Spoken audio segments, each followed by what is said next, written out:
বাংলাদেশের রাজনৈতিক অঙ্গনে এক নতুন গুঞ্জন। বিএনপির সাবেক স্বরাষ্ট্রমন্ত্রী লুৎফুজ্জামান বাবর নাকি জামাত ইসলামের সঙ্গে যুক্ত হচ্ছেন। তবে এটা এখনো নিশ্চিত নয়। তিনি নিজেই কিছু বলেননি, জামাতও আনুষ্ঠানিকভাবে ঘোষণা দেয়নি। তবুও অনেকে বলছেন এই যোগাযোগ বাস্তবে রূপ নিতে চলেছে খুব শীঘ্রই। এই সম্ভাবনার পিছনে আছে গভীর রাজনৈতিক হিসাব নিকাশ, আছে হতাশা, কৌশল এবং পুনরায় উঠে দাঁড়ানোর আকাঙ্ক্ষা। লুৎফুজ্জামান বাবর একসময় বিএনপির একজন দৃঢ় প্রতিজ্ঞ ও শক্তিশালী মন্ত্রী ছিলেন, যিনি 2001 থেকে 2006 সালে জোট সরকারের সময় স্বরাষ্ট্রমন্ত্রী ছিলেন।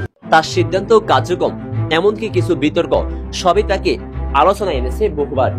কিন্তু গত এক যুগ ধরে তিনি মূলধারার রাজনীতির বাহিরে, দলীয় নেতৃত্বের অবহেলা, মামলায় জর্জরিত অবস্থা আর বিএনপির দিকহারা রাজনীতির মাঝে তিনি অনেকটাই আড়ালে। আর ঠিক এ সময় শুরু হলো নতুন গুঞ্জন। বাবর জামাতের সঙ্গে যোগাযোগ করছেন আর জামাত তাকে দলে নিতে আগ্রহী। কেন এই সম্ভাবনা বাস্তব হতে পারে? কারণ এটাই উভয়ের কিছু পাওয়ার আছে। এতে বাবর খুঁজছেন রাজনৈতিক পুনরাগমন, আর জামাত খুঁজছেন এমন একজন নেতা যার প্রশাসনিক অভিজ্ঞতা আছে, মিডিয়া কাভারেজ আছে আর মেইন স্ট্রিম রাজনীতিতে পরিচিত মুখ। জামাত বহুদিন ধরে সাংগঠনিকভাবে শক্তিশালী হলেও প্রচারের দিক থেকেও কিছুটা পিছিয়ে। তাদের নেতারা জনপ্রিয় হলেও জাতীয় রাজনীতিতে বড় প্রেমে তারা জায়গা করে নিতে পারছেন না। এই জায়গায় বাবরের মতো একজন নেতা, যিনি একসময় সরকারে ছিলেন, তিনি যদি জামাতে আসেন তবে সেটাই দাঁড়িপাল্লার রাজনীতিতে এক নতুন দিগন্ত খুলে দিতে পারে। এখন প্রশ্ন রয়ে গেছে, বাবর কি আদৌ জামাতে যোগ দিবে? তার ঘনিষ্ঠ মহলে কেউ কেউ বলছে তিনি বিএনপির বর্তমান কৌশল ও নেতৃত্বে হতাশ। বিশেষ করে মাঠের রাজনীতিতে দখল যখন নিষ্ক্রিয়, তখন তিনি বিকল্প চিন্তা করছেন।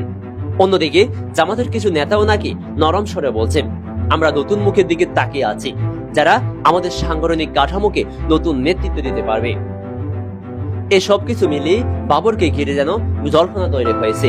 তা নিছক কল্পনা নয়, বরং রাজনৈতিক বাস্তবতা। আজ যদি তিনি সত্যি জামাত ইসলামীতে যুক্ত হন, তবে প্রশ্ন উঠবে, তিনি কি আগামী নির্বাচনে দাঁড়িপাল্লা প্রতীকে লড়বেন? হ্যাঁ, তিনি যদি জামাত ইসলামীতে যুক্ত হন এবং জামাত যদি তাকে এমপি প্রার্থী হিসেবে ঘোষণা করেন, তবে অবশ্যই তিনি আগামী নির্বাচনে দাঁড়িপাল্লা প্রতীকে লড়বেন। সুতরাং বাবর যদি জামাত ইসলামীতে যুক্ত হন, তবে শুধু একটি দলের নয়, সেটা হবে পুরো রাজনীতিতে নতুন প্রভাব তৈরির শুরু। তবে এটাও সত্য, এখন পর্যন্ত সবই সম্ভাবনা। না বাবর নিজে কিছু বলছে, না জামাত কোনো ঘোষণা দিয়েছে। তবুও তাদের ঘনিষ্ঠ কিছু সূত্র, রাজনৈতিক পর্যবেক্ষকদের আবাস এবং সাম্প্রতিক বৈঠক ও সংযোগ সব মিলিয়ে একটাই প্রশ্ন তোলে, রাজনীতির ফেরিওয়ালা কি এবার দাঁড়িপাল্লায় চড়বেন? সময় হয়তো দেবে এই প্রশ্নের উত্তর।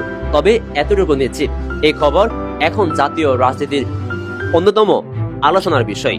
কারণ রাজনীতিতে কে কখন কোথায় চলে যায় তা আগাম বলা কঠিন, কিন্তু ইঙ্গিতগুলো কখনো মিথ্যা হয় না।